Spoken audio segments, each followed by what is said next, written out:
خطر آدم نافهم تفنگم بتره، زخم شمشیر قضاوت و فشنگم بتره.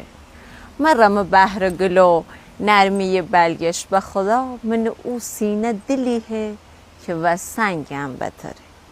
گول ای ظاهر آراسته و آروم نخه، آدمی گشنک وابو و پلنگم بتره. ننگ نوکر صفتی ننگ خدا دونه، اما نوکری نوکره کردن دو ننگم بتره. قلم صلح حسن زر علم جنگ حسین، ای خدا من جر سهلی که و جنگم بتره.